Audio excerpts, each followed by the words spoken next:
Hello बच्चों, आज हम लोग एक्सरसाइज नंबर 5.3 अरिथमेटिक प्रोग्रेशन के प्रॉब्लम्स को सॉल्व करेंगे। प्रॉब्लम नंबर 14 तक हम लोग सॉल्व कर चुके थे। प्रॉब्लम नंबर 15 को देखते हैं। ठीक है, पहले प्रॉब्लम को पढ़ लेते हैं। A contract on construction job specifies a penalty for delay of completion beyond a certain date as follows: rupees 200 for the first day, 250 for the second day, 300 for the third day, etc. The penalty of each succeeding day being rupees 50 more than the preceding day. How much money the contractor has to pay as penalty if he has delayed the work for 30 days. ठीक है, तो question कुछ इस तरह का है। एक word problem है जिसको हम लोग को सॉल्व करना है। इस क्वेश्चन में कहा गया है कि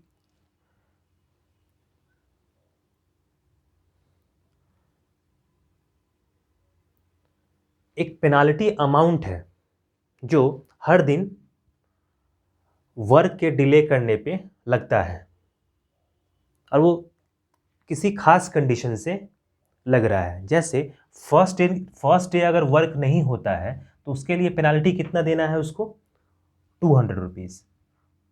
ठीक है, फर्स्ट डे अगर वर्क नहीं होता है तो उसके लिए पेनाल्टी कितना देना है, 200 रुपीज़। सेकेंड डे नहीं होता है काम तो 250 रुपीज़ देना होगा। उसी तरह से तीसरे दिन के लिए 300 एंड सो ऑन। यहाँ पे हम लोग क्लियरली देख सकते हैं कि नंबर जो भी है, यहाँ पे जो भी अमाउंट है वो एपी में है, क्योंकि कॉमन डिफरेंस कितने का है यहाँ पे, 50 का, और ये एपी में है। तो यहाँ तक प्रॉब्लम क्लियर होगा।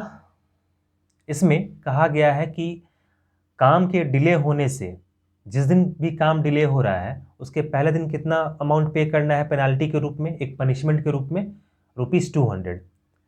उसी तरह से सेकेंड दिन भी अगर काम डिले हुआ तो 250, अगेन 300 और so on. Number of days के हिसाब से वो 50 रुपीज़ के इंक्रीमेंट में वो बढ़ता जाएगा।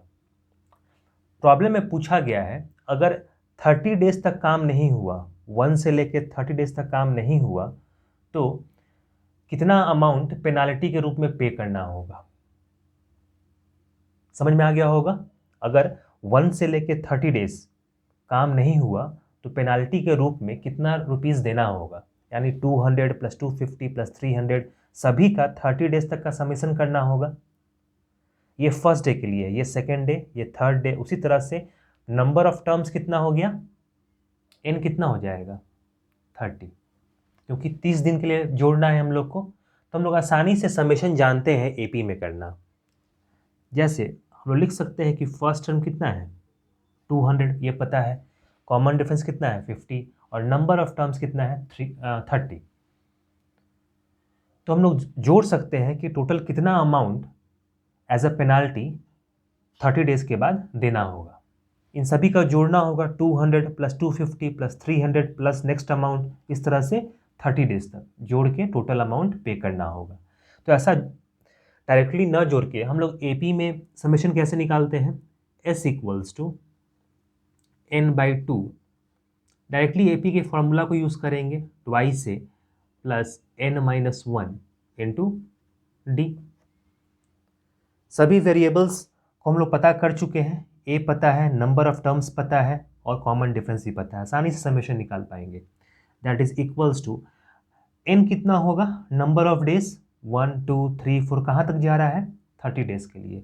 तो एन कितना हो जाएगा, 30 डिवाइड बाई 2, ट्वाइस इंटू ए का वैल्यू कितना हो जाएगा, स्टार्टिंग डे पे कितना देना है उसको, 200।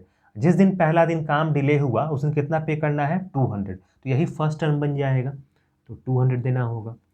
प्लस नंबर ऑफ टर्म्स -1, तो 30 -1 कितना हो जाएगा, 29 इंटू कॉमन डिफरेंस कितना का है, 50। हर एक बार नेक्स्ट डे में अमाउंट 50 रुपये से इंक्रीज कर रहा है, तो कॉमन डिफरेंस हो जाएगा 50। अब इसको हम लोग सॉल्व कर लेंगे।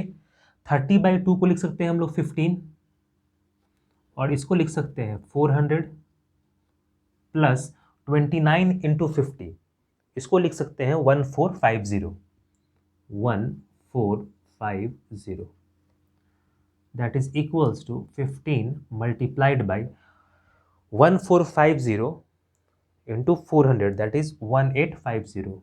1850, that is equals to 27750. तो ये हो गया समेशन। इससे हम लोग समझ सकते हैं कि आफ्टर 30 डेज, जब 30 डेज कंप्लीट होगा तो एज अ पनिशमेंट या पेनाल्टी चार्ज कितना पे करना होगा, 27,750 रुपीज़। इन सभी का समेशन कितना होगा, 200 प्लस 250 प्लस 300, इस तरह से जोड़ते चलेंगे। नंबर ऑफ डेज कितना है, 30 तक, तो सभी को जोड़ के कितना मिलेगा, 27750।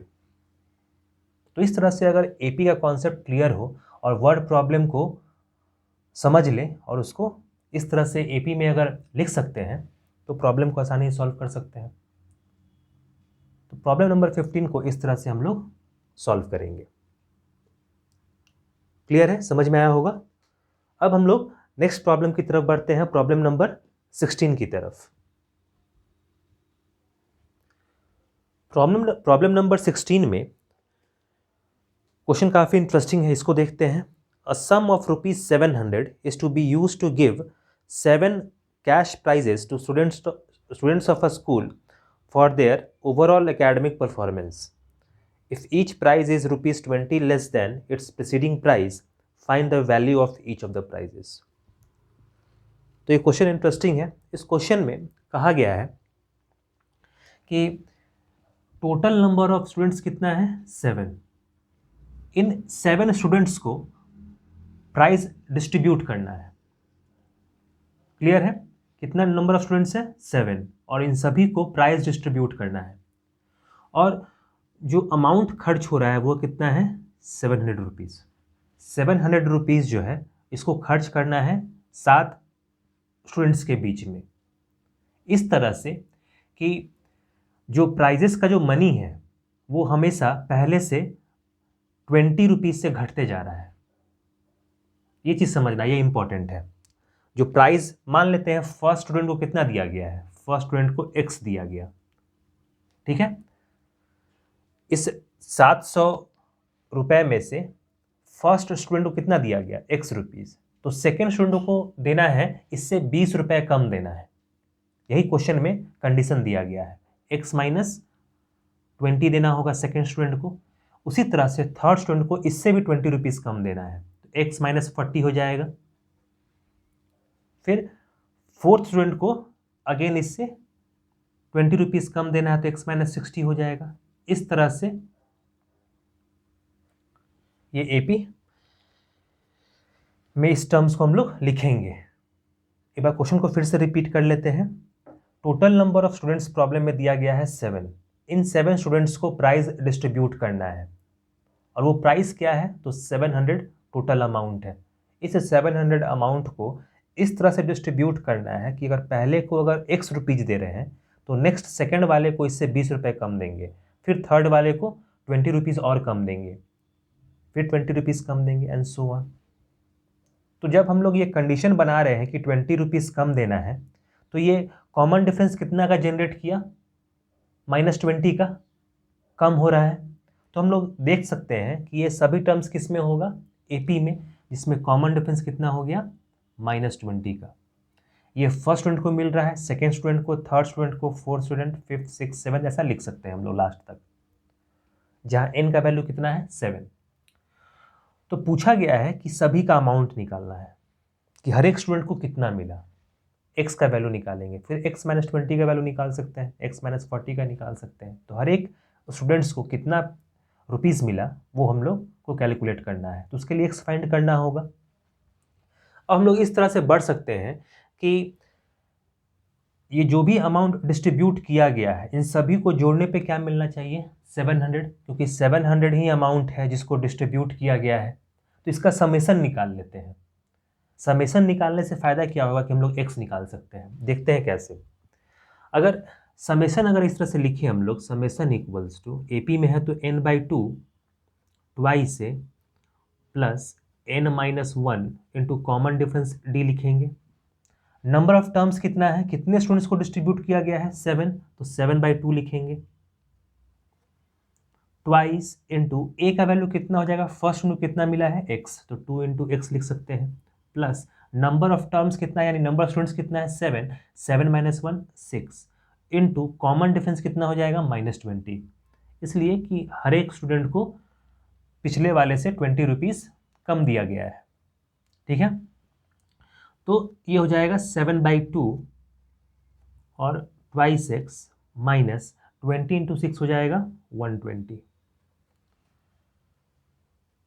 ठीक है, इसको और फर्दर सॉल्व कर सकते हैं कुछ इस तरह से कि 7/2 इंटू 2x माइनस 7/2 इंटू 120, ऐसा लिख सकते हैं। दोनों को कॉमन से मल्टीप्लाई करके इस 2 से ये 2 कैंसिल हो जाएगा और इस 2 से 60 टाइम्स में ये कैंसिल हो जाएगा, तो इसको फर्दर लिखेंगे हम लोग 7x माइनस 60 इंटू 7 हो जाएगा 420, और इस समेशन का वैल्यू कितना दिया गया है 700, तो 700 लिख सकते हैं समेशन का वैल्यू। एस का वैल्यू कितना है 700, इसी को डिस्ट्रीब्यूट किया गया है। अब हम लोग अगर 420 को इधर ले आएंगे और x यहाँ से निकाल लें, बस वही कैलकुलेट करना है, तो हम लोग लिख सकते हैं फाइनली 700 प्लस 420, यहाँ पे हम लोग लिख सकते हैं 700 प्लस 420, ऐसा लिख सकते हैं। इसको फर्दर सॉल्व करेंगे कुछ इस तरीके से। लास्ट इक्वेशन हम लोग क्या मिला था, ये था 700 प्लस 420 इक्वल्स टू 7x।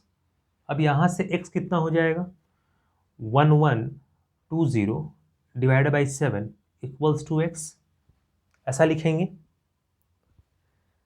और यहाँ से x लिख सकते हैं हम लोग 160, x इक्वल्स टू हो जाएगा 160। ठीक है, जब 1120 को डिवाइड करेंगे 7 से तो कितना हो जाएगा 160।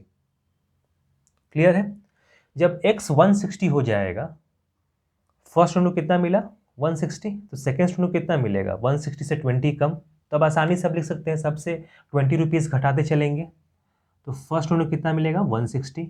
नेक्स्ट को x -20 है, तो 160 - 20 करेंगे तो 140, फिर अगेन 140 में से 20 रुपीज़ घटाएंगे तो 120, 120 - 20 100, then 100 - 20 80, then 60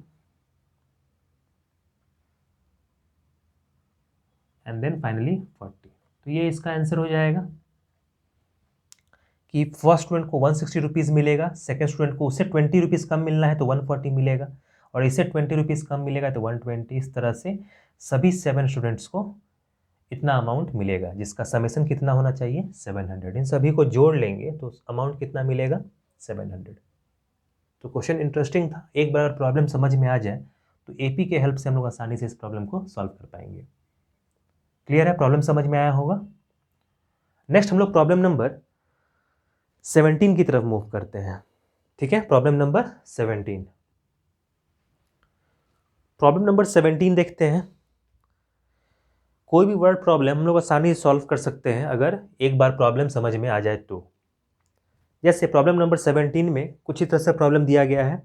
in a school students thought of planting trees in and around the school to reduce air pollution. It was decided that the number of trees that each section of each class will plant will be the same as the class in which they are studying. Example, a section of class 1 will plant 1 tree.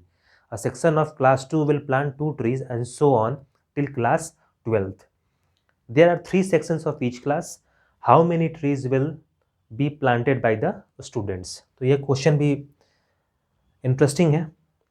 इसमें कहा गया है कि 1 से लेकर 12th के class के बच्चों को ट्रीज प्लांट करना है।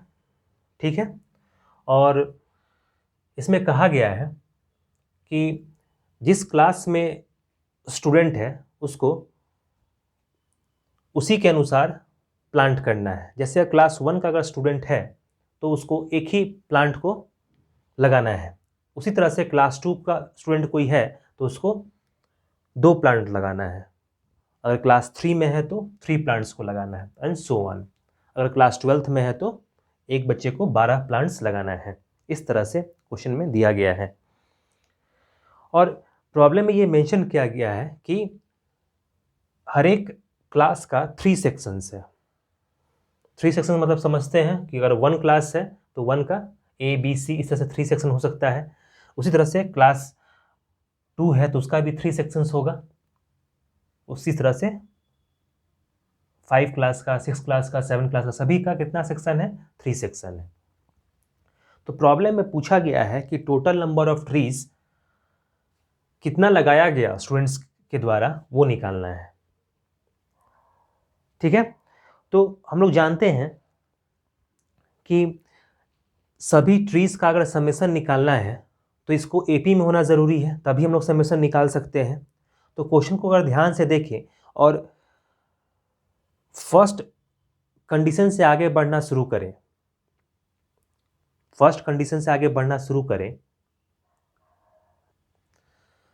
तो हम लोग को पता चलता है कि क्लास 1 का अगर स्टूडेंट को लें, अगर क्लास 1 के स्टूडेंट को देखें तो इसका कितना सेक्शन है?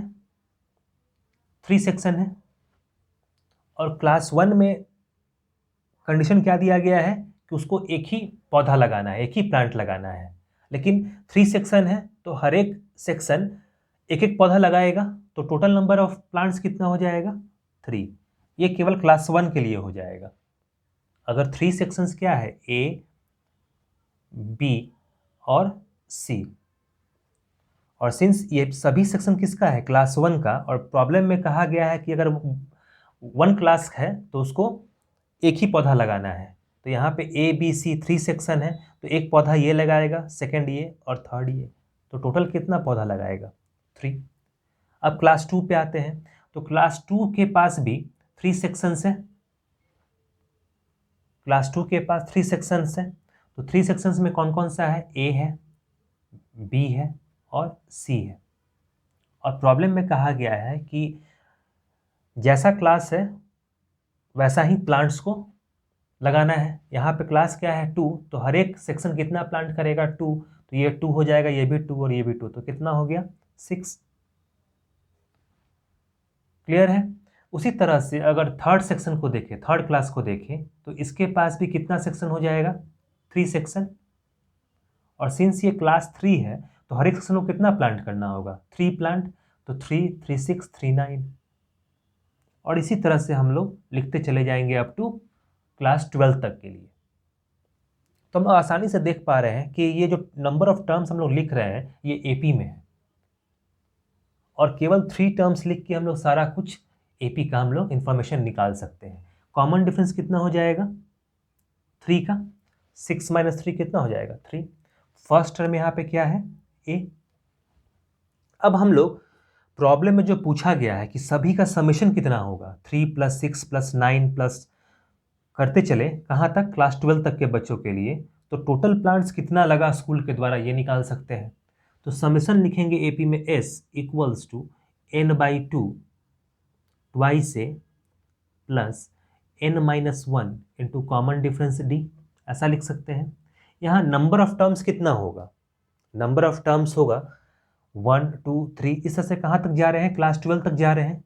ये टोटल प्लांट्स है क्लास 1 के द्वारा लगाया गया, ये क्लास 2 के द्वारा लगाया गया, 3 के द्वारा, और उस तरह से 12 तक जाएंगे। नंबर ऑफ टर्म्स कितना हो जाएगा? 12। तो 12/2, 2 टाइम्स फर्स्ट टर्म क्या हो जाएगा? 3, तो 2 × 3 प्लस नंबर ऑफ टर्म्स 12 है, 12 - 1 11, 11 इंटू कॉमन डिफरेंस कितने का है? 3 का, तो 3 लिखेंगे, इक्वल्स टू, इसको सॉल्व करेंगे तो 6 + 33, इसको लिख सकते हैं हम लोग 6 × 39। तो समेशन कितना हो जाएगा टोटल प्लांट का? 39 × 6, दैट इज 234, 234। और ये क्या है? Number of plants. क्लियर है? समझ में आ गया होगा आसानी से। एक बार फिर से इस प्रॉब्लम को हम लोग समझ लेते हैं। प्रॉब्लम में मेंशन किया गया है कि क्लास का जो नंबर है, जैसे कोई स्टूडेंट क्लास 1 में पढ़ रहा है तो उसको अपने क्लास से ही मैच करता हुआ प्लांट्स भी लगाना है। अगर क्लास 1 में है तो एक ही प्लांट लगाना है, भले ही स्टूडेंट कितना भी हो। तो यहाँ पे क्वेश्चन में ये भी कहा गया कि हर एक क्लास का 3 सेक्शन है, तो 3 सेक्शन है तो सभी क्लास एक ही प्लांट लगाएगा क्योंकि क्लास 1 में है। तो 1 2 3 नंबर ऑफ टोटल प्लांट्स कितना हो जाएगा 3। अब क्लास 2 पे आते हैं, तो क्लास 2 में है तो हर एक सेक्शन कितना लगाएगा, 2 प्लांट्स लगाएगा। तो इसका भी 3 सेक्शन है तो कितना लगाएगा टोटल 6। अगेन जब 3 पे जाएंगे तो हर एक सेक्शन 3 प्लांट्स लगाएगा, तो 3 × 3 कितना हो जाएगा 9। और ये इसी तरह से बढ़ता हुआ क्लास 12 तक जाएगा। यहाँ से हम लोग देख रहे हैं कि सभी टर्म्स एपी में है, 3 से बढ़ता जा रहा है और फर्स्ट टर्म पता है, तो इन सभी का हम लोग समेशन निकाल सकते हैं। प्रॉब्लम में यही पूछा गया है कि टोटल कितना प्लांट्स लगाया गया, तो सभी को सम करना होगा। 3 + 6 + 9 प्लस इस तरह से करते हुए चलेंगे। तो ऐसा करना डिफ़िकल्ट काम है, इससे अच्छा है कि हम लोग एपीए कॉन्सेप्ट को लगाएं, जहाँ पे फर्स्ट टर्म और कॉमन डिफरेंस पता हो, एन पता हो, तो हम लोग समेशन निकाल सकते हैं। तो इससे हम लोग देख रहे हैं कि कितना नंबर ऑफ प्लांट्स लगाया गया, 234। क्लियर है? तो प्रॉब्लम नंबर हम लोग 17 को इस तरह से सॉल्व करेंगे। ठीक है, अब नेक्स्ट हम लोग प्रॉब्लम नंबर 18 की तरफ मूव करते हैं। प्रॉब्लम नंबर 18 को पढ़ते हैं। क्या है प्रॉब्लम में गिवन? एनसीईआरटी बुक को हमेशा साथ में रखेंगे ताकि क्वेश्चन को आसानी से पढ़ सकें, और उसके बाद फिर हम लोग इसके सॉल्यूशन को करेंगे। प्रॉब्लम नंबर 18 में कहा गया है, a spiral is made up of successive semi circles with centres alternately at A and B, starting with centre at A of radii 0.5 centimetre, 1 centimetre, 1.5 centimetre, 2 centimetre as shown in figure. What is the total length of such a spiral made up of 13 consecutive semicircles? तो figure में जैसा semi circle को दिखाया गया है, problem में अगर देखा जाए फिगर को ध्यान से, तो हर एक सेमी सर्कल का लेंथ को पूछा जा रहा है। लेंथ को जब जोड़ लेते हैं सभी सेमी सर्कल्स का, तो कितना मिलेगा ये हम लोग को सॉल्व करना है। हम लोग जानते हैं कि हर एक सेमी सर्कल का जो लेंथ होगा वो कितना होगा, टोटल सर्कल अगर रेडियस r होता है तो इसका लेंथ कितना होता है 2πr, और ये हाफ सेमी सर्कल है तो इसका हाफ करेंगे तो कितना मिलना चाहिए πr।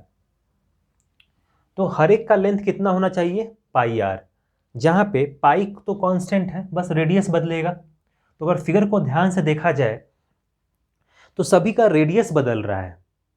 ठीक है, फर्स्ट सेमी सर्कल जो बना हुआ है फिगर में, उसको क्या लिख सकते हैं हम लोग, उसका लेंथ को पाई टाइम्स r1 लिख सकते हैं, that is equals to pi into 0.5 radius है इसका, ऐसा दिया गया है 0.5। उसी तरह से सेकेंड जो लेंथ है उसका रेडियस कितना हो जाएगा पाई r1, that is pi into 1 centimetre. Clear है? उसी तरह से थर्ड का कितना हो जाएगा पाई r3, that is pi times 1.5। इसी तरह से हम लोग कहाँ तक जाएंगे, अप टू 13 सेमी सर्कल्स तक, 13 सेमी सर्कल्स तक। फिगर में हम लोग आसानी से देख के समझ सकते हैं कि जो फर्स्ट में जो सेमी सर्कल दिया गया है उसका लेंथ कितना हो जाएगा पाई इंटू 0.5। जो नीचे में जो सेमी सर्कल दिखाई दे रहा है, एक बार में केवल एक ही सेमी सर्कल को ध्यान से देखेंगे तो ये फर्स्ट सेमी सर्कल है, ये सेकंड सेमी सर्कल, ये थर्ड सेमी सर्कल, इस तरह से लिखते चले जाएंगे तो 13 सेमी सर्कल्स तक का लिख सकते हैं हम लोग, और सबका रेडियस केवल चेंज हो रहा है। हम लोग ध्यान से देख सकते हैं कि ये सभी टर्म्स क्या है एपी में है। एपी में है तो कॉमन डिफरेंस कितना हो जाएगा पाई इंटू 1 कितना हो जाएगा pi minus pi into 0.5, that is 0.5 पाई, ये हो जाएगा कॉमन डिफरेंस कितना का 0.5 पाई। तो ये इंपॉर्टेंट था निकालना 0.5 पाई। तो ये कॉमन डिफरेंस पता चल गया हम लोग को, फर्स्ट टर्म पता है, हम लोग समेशन आसानी से निकाल सकते हैं। यही तो है लेंथ हम लोग का सेमी सर्कल का, ये L1 है, ये L2 है, L3 है, और इन सभी को जोड़ना है कहाँ तक, अप टू 13 सेमी सर्कल्स तक। तो उतना लिखने का ज़रूरत नहीं है, केवल 3 टर्म्स हम लोग लिखते हैं एपी में और बाकी का समेशन निकाल सकते हैं। अब आते हैं हम लोग समेशन निकालने पे। तो समेशन निकालने के लिए हम लोग आसानी से सम इक्वल्स टू एपी का फॉर्मूला यूज करेंगे n/2 twice a plus n-1 into common difference D use करेंगे। अब नंबर ऑफ टर्म्स कितना है, तो ये टर्म्स कितना दूर तक मिलेगा, 13 सेमी सर्कल्स तक, तो 13 टर्म्स मिलेगा। तो ये हो जाएगा 13 divided by 2 twice into first term कितना हो जाएगा 0.5 इंटू पाई, तो ये हो जाएगा 0.5 into pi plus number of terms 13-1 कितना हो जाएगा 12 इंटू कॉमन डिफरेंस कितना है 0.5 पाई का, तो 0.5 पाई। ऐसा होगा। इसको हम लोग फर्दर सॉल्व कर सकते हैं इस तरह से कि 13/2 और यहाँ पे 0.5 इंटू 2 कितना हो जाएगा 1 इंटू पाई कितना हो जाएगा पाई प्लस 12 इंटू 0.5 ये हो जाएगा 6 पाई। तो समेशन कितना मिल जाएगा, तो एस को हम लिख सकते हैं summation equals to 6 pi plus pi कितना हो जाएगा 7 पाई, 7 इंटू पाई इंटू 13/2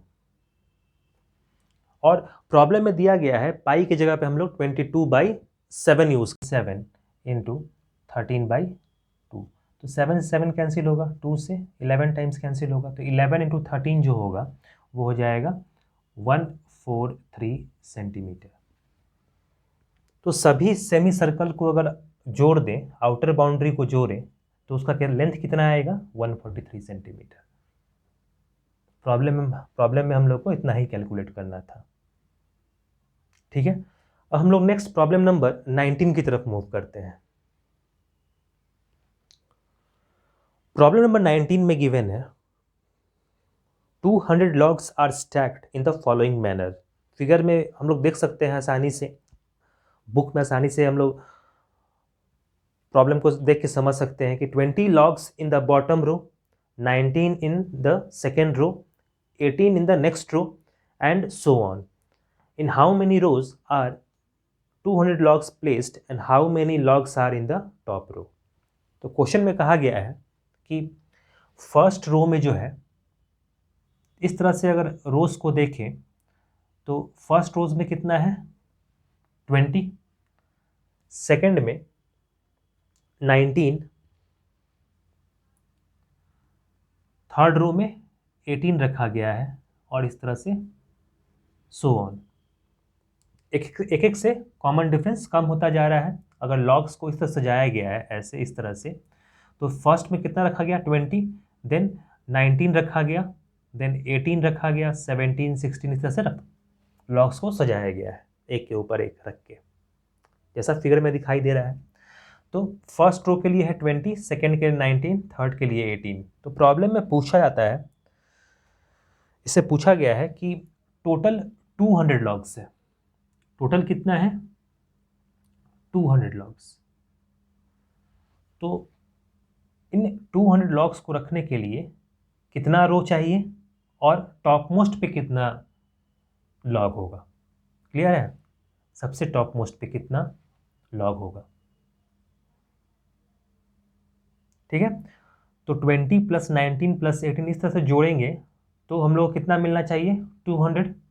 और मान लेते हैं कि नंबर ऑफ रोज कितना है n, ये फर्स्ट है, सेकेंड है, थर्ड है, इस तरह से लिखते चलेंगे। तो n नंबर ऑफ रोज चाहिए कितना को रखने के लिए 200 लॉग्स को।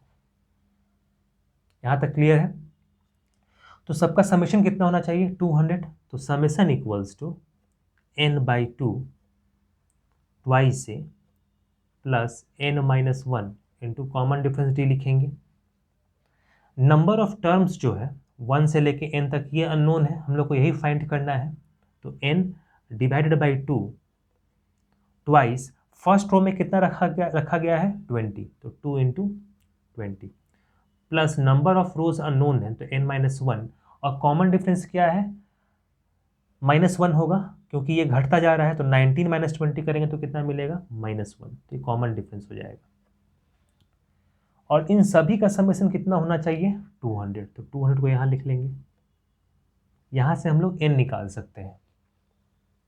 ठीक है, तो क्वेश्चन क्लियर हो गया होगा अब तक कि फर्स्ट रो में अगर 20 रख रहे हैं, सेकेंड रो में 19 रख रहे हैं, फिर 18, 17, 16 इस तरह से घटते जा रहा है, तो नंबर ऑफ रोज इस तरह से हम लोग लिखेंगे कि 200 लॉग्स उसमें आ जाए। तो वही फाइंड करना है, नंबर ऑफ रोज, कितने रोज में ये एडजस्ट हो जाएगा। वो 15 हो, 16 हो, 20 हो, कुछ भी हो सकता है। तो यहाँ से हम लोग n निकालेंगे। तो n निकालेंगे तो इसको ऐसे लिख सकते हैं, मल्टीप्लाई करके 400 इक्वल्स टू n, 20 इंटू 2 कितना हो जाएगा 40, प्लस ये हो जाएगा -1 इंटू 1 प्लस 1 और 1 माइनस n, ऐसा लिख सकते हैं। इसको फर्दर लिख लेंगे, ये हो जाएगा n multiplied by 41 minus n, that is equals to 41 n minus n square. तो फाइनल एक्सप्रेशन क्या मिलेगा 41 n minus n square equals to कितना है 400। इसका वैल्यू किसके बराबर है 400 के बराबर। तो एक क्वाड्रेटिक इक्वेशन मिल गया हम लोग को n में। इसको एडजस्ट करके हम लोग लिख लेते हैं पॉजिटिव बना के इस तरह से। इसी को फाइनली लिख सकते हैं हम लोग n स्क्वायर, n को ट्रांसफॉर्म करते हैं इधर, minus 41n plus 400 equals to 0। इस टोटल को हम लोग इधर ले गए तो ऐसा लिख सकते हैं n square minus 41n plus 400 equals to 0। यहाँ से हम लोग देख रहे हैं कि क्वाड्रेटिक इक्वेशन n में है, इसका मतलब n का 2 वैल्यू आएगा और n का 2 वैल्यू से कोई एक ही वैल्यू होगा जो एडजस्ट करेगा 200 लॉग्स को, और एक को हम लोग को इग्नोर करना होगा। तो देखते हैं किसको इग्नोर करना है। क्वाड्रेटिक इक्वेशन क्या मिला था हम लोग को n square minus 41n plus 400 equals to 0। अब यहाँ से हम लोग n निकालेंगे तभी जान पाएंगे कि n का वैल्यू कितना होना चाहिए। इसको क्वाड्रेटिक इक्वेशन के हेल्प से हम लोग सॉल्व कर सकते हैं। तो n इक्वल्स टू क्या लिखेंगे माइनस b, माइनस b कितना होगा 41 plus minus root over b का स्क्वायर मतलब 41 का स्क्वायर माइनस 4 इंटू a का वैल्यू 1 और c का वैल्यू कितना है 400। तो ये हो जाएगा क्वाड्रेटिक फार्मूला के हेल्प से डिवाइडेड बाई 2 इंटू 1। इसको लिख सकते हैं 41 प्लस माइनस रूट ओवर 41 का स्क्वायर कितना हो जाएगा 1681 माइनस इसका हो जाएगा 1600 whole divided by 2, that is equals to 41 plus minus 81 root over divide by 2। तो यहाँ से n का वैल्यू जो होगा वो होगा 41 प्लस 9 डिवाइड बाई 2 और एक n का वैल्यू कितना होगा 41 minus 9 by 2, 41 minus 9 divide by 2, that is equals to ये हो जाएगा 50 बाई 2 इक्वल्स टू 25। तो n का वैल्यू कितना हो जाएगा 25 और एक n का वैल्यू हो जाएगा 41 माइनस 9, ये हो जाएगा 32 by 2, 32 by 2 that is equals to 16। तो एक तरफ n का वैल्यू कितना हो जाएगा 60।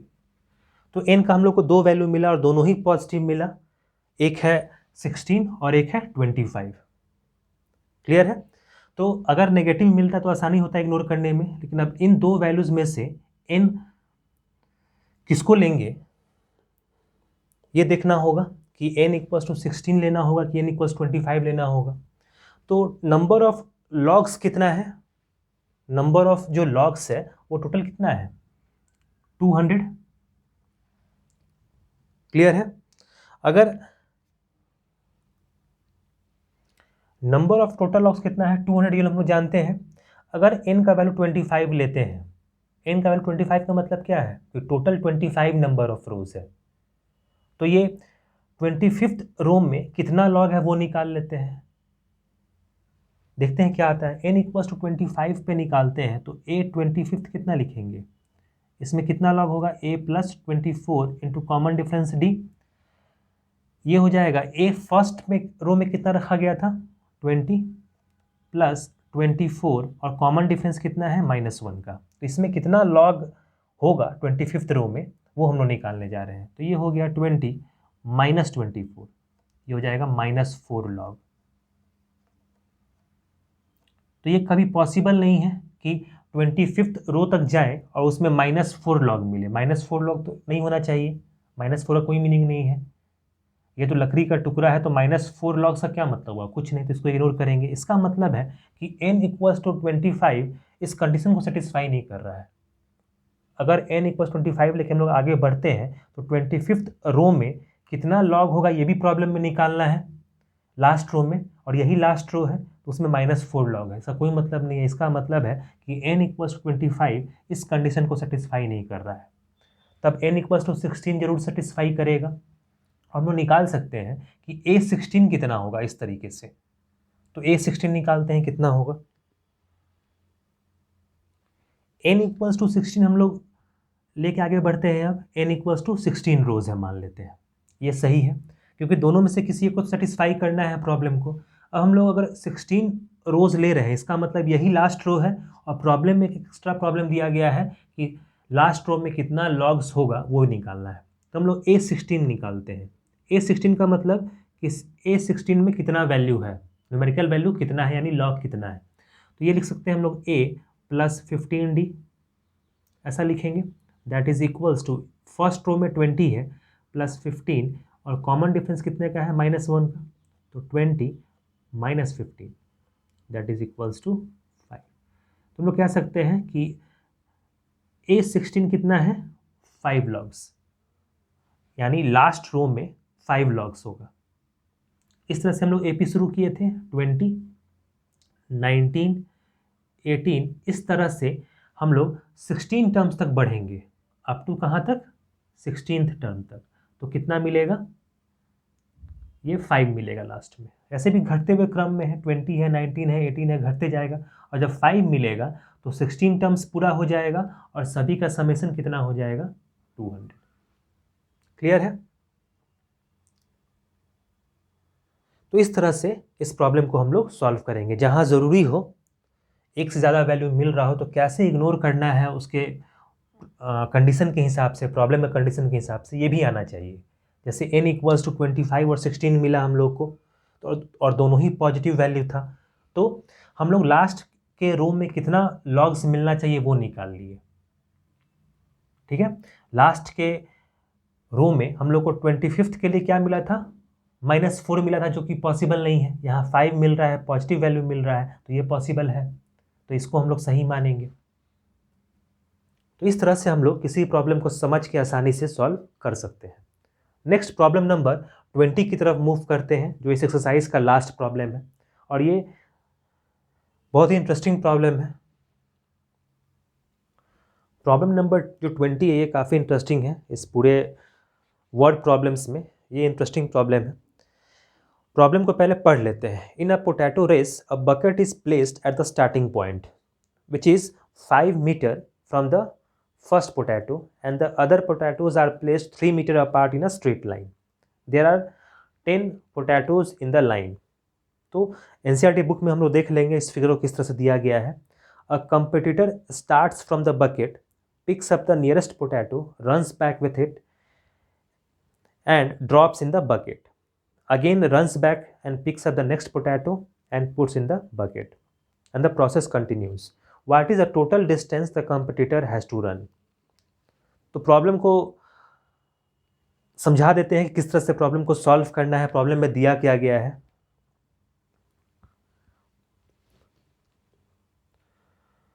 प्रॉब्लम में इस जगह पे सपोज एक बकेट रखा गया है, ठीक है, और यहाँ से 5 मीटर के दूरी पे एक फर्स्ट पोटैटो रखा गया है। ये कितना है, 5 मीटर के दूरी पे है। फिर उसी तरह से कुछ दूरी पे और एक रखा गया है, फिर थर्ड दूरी पे रखा गया है, फोर्थ, इस तरह से जैसा फिगर में दिया गया है उस तरह से हम लोग देख के समझ सकते हैं।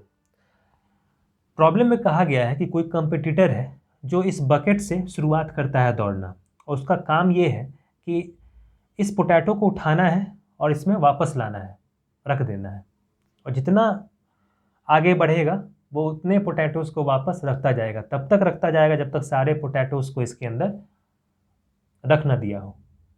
तो इस दौरान वो कितना डिस्टेंस कवर करेगा ये निकालना है। प्रॉब्लम समझ में आया? जैसे हम लोग अगर ये 5 मीटर है, ठीक है, ये 5 मीटर दिया गया है प्रॉब्लम में, तो अगर फर्स्ट पोटैटो को पुट करना है इसमें तो यहाँ से यहाँ दौड़ लगाना होगा, तो कितना डिस्टेंस कवर हुआ? 5। इस पोटैटो को लिया होगा और फिर वापस इसमें रखेगा, तो कितना डिस्टेंस कवर कर लिया? 10। अब फर्दर ये डिस्टेंस दिया गया है 3, यहाँ से यहाँ तक के बीच में, इन दो पोटैटोज़ के बीच में डिस्टेंस कितना है? 3। तो अब फर्दर फिर यहाँ से दौड़ना शुरू करेगा और यहाँ से यहाँ आएगा, तो टोटल कितना डिस्टेंस कवर किया? 8 कवर किया, प्लस अब इस पोटैटो को उठाएगा फिर वापस इसमें रखेगा, फिर से 8 डिस्टेंस कवर किया लौटते समय, तो कितना हो जाएगा? 16। नेक्स्ट, इन दो पोटैटोज़ के बीच में जो डिस्टेंस दिया गया है वो भी 3 है, सभी के बीच में कितना है? 3 का, और ये आगे बढ़ता जा रहा है। जब इस पोटैटो को उठाना है तो कितना डिस्टेंस कवर करना होगा? 5 + 3 8, 8 + 3 11। अब ये 11 डिस्टेंस कवर किया है फॉरवर्ड डायरेक्शन में, इसको उठाएगा फिर वापस रखेगा, तो 11 इधर भी कवर करना होगा, तो 11 + 11 दैट इज इक्वल्स टू 22। इसी तरह से चलता जाएगा नेक्स्ट पोटैटो के लिए भी। कब तक? जब तक कि पूरे पोटैटोज़ को उठा के रख न लिया जाए। क्लियर है? तो हम लोग के लिए इस फिगर से ज़्यादा इम्पॉर्टेंट है ये डिस्टेंस, क्योंकि इस डिस्टेंस का समेशन करना है हम लोग को। जब फर्स्ट पोटैटो को रखा गया तो टोटल कितना डिस्टेंस कवर किया गया? 10। जब सेकंड को रखा गया तो 16, और फिर जब थर्ड को रखा गया तो 22। ये सभी किस में है? एपी में है। सब में कॉमन डिफरेंस कितने का है? 6 का। 10 + 6 16, 16 + 6 22, और इसी तरह से कॉमन डिफरेंस से ही आगे बढ़ता जाएगा, और टोटल नंबर ऑफ पोटैटोज़ कितना है? 10। तो अब हम लोग प्रॉब्लम के मेन पार्ट पे आते हैं। इस प्रॉब्लम को डिफरेंट तरीके से बनाया जा सकता है, लेकिन सबसे आसान तरीका यही है कि रफ में इसको आसानी से सोचा जाए कि आखिर प्रॉब्लम में एक्चुअली हो क्या रहा है, इमेजिन करके। तो फर्स्ट पोटैटो को जब रखा गया बकेट में तो डिस्टेंस कितना कवर किया गया? टोटल 10। जब सेकेंड पोटैटो को उठा के रखा गया तो डिस्टेंस कितना कवर किया गया? 16, और फिर थर्ड के लिए 22, और ये कहाँ तक जाएगा? अप टू 10 टर्म्स तक। तो नंबर ऑफ टर्म्स कितना हो जाएगा? 10। अब सभी का जोड़ करना है, क्योंकि यही डिस्टेंस है हम लोग को कैलकुलेट करना है कि टोटल जब पूरे पोटैटोज़ को रख दिया गया बकेट में तो वो इंसान कितना कवर किया होगा डिस्टेंस टोटल। तो समेशन हम लोग निकालेंगे एपी की मदद से। S = n/2 ट्वाइस से plus n-1 into common difference T. ये प्रॉब्लम जितना बड़ा वर्ड प्रॉब्लम दिखाई दे रहा था उतना बड़ा है नहीं। एक बार जब उसको अगर सही से सोच लिया जाए और नंबर ऑफ टर्म्स जो है एपी में हम लोग लिख लें तो ये प्रॉब्लम आसान हो जाता है। ठीक है, अब इसको हम लोग डायरेक्टली लिख सकते हैं। नंबर ऑफ टर्म्स कितना है? 10। तो 10/2 ट्वाइस इंटू फर्स्ट टर्म कितना होगा एपी का? 10, प्लस नंबर ऑफ टर्म्स कितना है? 10 - 1 9 इंटू कॉमन डिफरेंस 6 का। इसको सॉल्व करेंगे तो 5, 2 × 10 20, 54। तो समेशन हो जाएगा 5 × 64। ऐसा होगा 5 × 64 that is equals to 370 metre. तो जो कंपटीटर है वो सभी पोटैटोज़ को रखने क्रम में कितना डिस्टेंस कवर किया होगा? 370 मीटर। जो भी यूनिट है बुक में उसको देख के हम लोग यहाँ पे लिख लेंगे। अगर मीटर में तो मीटर में लिखेंगे, 370 मीटर हो जाएगा। और सबसे इम्पॉर्टेंट बात यह है कि जो भी नंबर्स हम लोग यहाँ जनरेट किए हैं डिस्टेंस के रूप में, इसको इसी तरह से लिखेंगे तो ज़्यादा आसान होगा सॉल्व करना, बजाय इसके कि इसको जनरल एक्सप्रेशन में लिखना। ठीक है, इसको अगर नंबर्स के फॉर्म में लिखते चलेंगे तो ज़्यादा आसान होगा कॉमन डिफरेंस फाइंड करना, समेशन फाइंड करना, क्योंकि इन्हीं का तो जोड़ करना है। 10 + 16 + 22 अप टू कहाँ तक? 10 टर्म्स तक, सभी को जोड़ के समेशन बताना है। तो ये समेशन कितना होगा 3 सेंटीमीटर। तो प्रॉब्लम को आसानी से पहले पढ़ लेंगे, एक बार दो बार पढ़ेंगे, उसके रफ डायग्राम को देखेंगे और वहाँ से सोचना शुरू करेंगे। एक बार फर्स्ट स्टेप हम लोग क्रिएट कर ले, एपी के सभी नंबर्स को क्रिएट कर ले, मिनिमम 3 नंबर्स अगर जनरेट कर ले तो एपी को हम लोग सॉल्व कर सकते हैं, उसका कितना भी समेशन निकालना हम लोग निकाल सकते हैं। क्लियर है, समझ में आया होगा। नेक्स्ट क्लास में हम लोग एक्सरसाइज नंबर 5.4 को सॉल्व करेंगे, जो कि एक ऑप्शनल एक्सरसाइज है, लेकिन इसका वर्ड प्रॉब्लम्स काफ़ी अच्छा है, जो कि बहुत हेल्पफुल होगा। तो नेक्स्ट क्लास में मिलते हैं।